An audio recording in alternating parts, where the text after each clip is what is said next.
happens to almost all hockey players, no matter how good you are.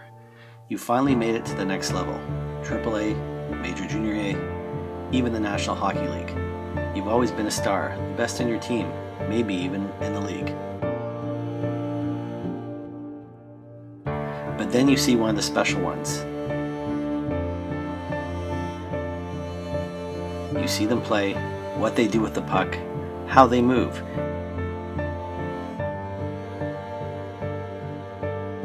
And you ask yourself, what now? How do I compete with that? Where do I go from here?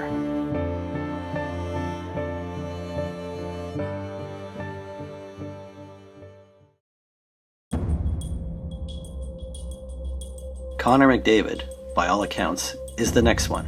At any point in the game, he could change the entire game with just one move or taking the puck all the way down the ice and scoring a goal. Or he can do everything. He can really make plays. He's got a great hockey IQ. McDavid's going to break 2-on-0 with Remy Ellie. McDavid hits the brakes. Ellie, this is why McDavid between the legs. He scores!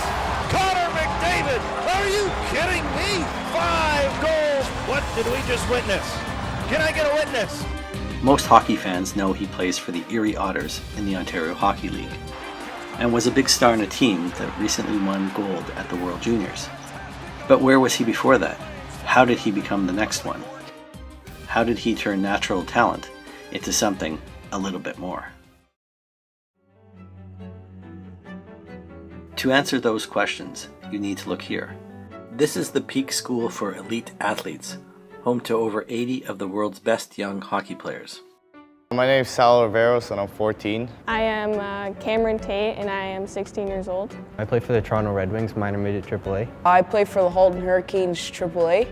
I'd like to go OHL, the OHL route. I'm hoping to go NCAA, try to get a scholarship to a school in the States.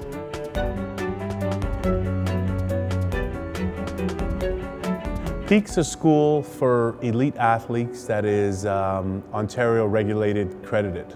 It's a school where kids want to evolve and go to the next level athletically and academically.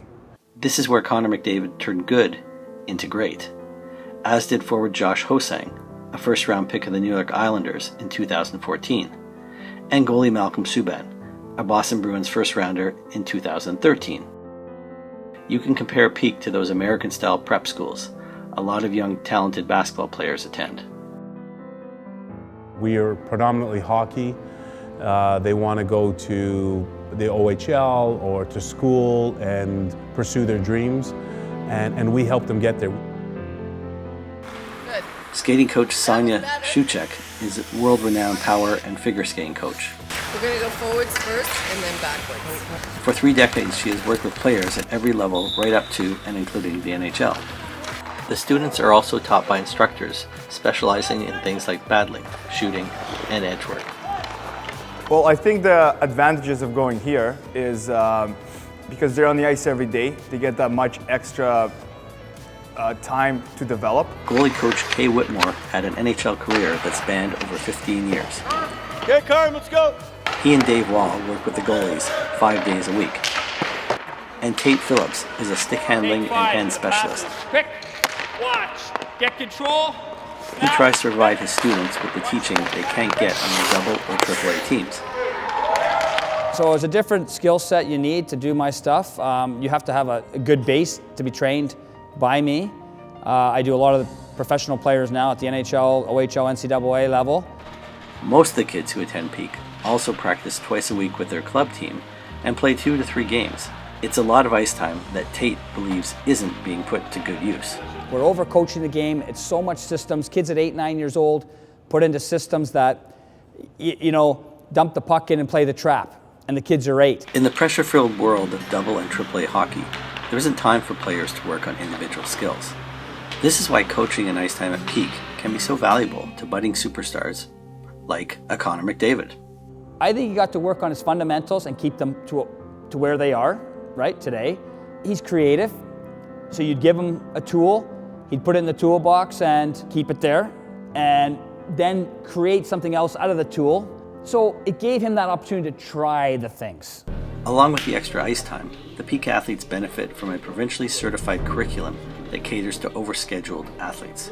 You write a need or a want in 2 to 3 sentences. The class sizes are small. The student-teacher ratio is capped at 15:1. And teachers are empowered to work with the students who need to miss school for games or tournaments.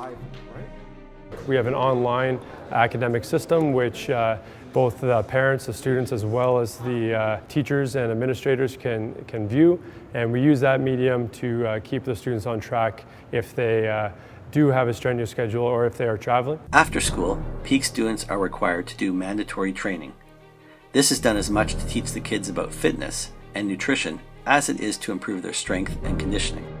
So with all these tools and everything we put in front of the child, they have to go to the next level because of the amount of training and the academics with the small classrooms and so on, that they have to get there. And if they don't get there, maybe this isn't the school for them. Along with hockey, Peak is offering schooling and specialized training for elite athletes who play other sports, among them basketball, squash, and golf, to name a few. The school has big plans, but for now, its calling card is hockey. This year's Connor McDavid is Owen Tippett. Owen's got the Connor McDavid suck guys in style. He can bring 2 guys to him and then distribute. And that's, again, hockey IQ, vision, working on that transfer weight, a lot of stuff that I do where sucking guys in, putting pucks in angles that open up that vision. After being ranked the number 1 15-year-old prospect for most of the past year, Owen was drafted 4th overall in April's OHL priority selection. I don't think I would be anywhere close to where I am now, just considering I had the help with the on-ice instructors here, and they've helped me come a long way with my just individual skill. With his early selection in the OHL draft, Owen became the 7th Peak student to be a top 10 pick in the past 5 years. When Connor McDavid is taken 1st overall in this year's NHL draft, he'll become the 3rd Peak student chosen in the 1st round of the NHL draft since 2012.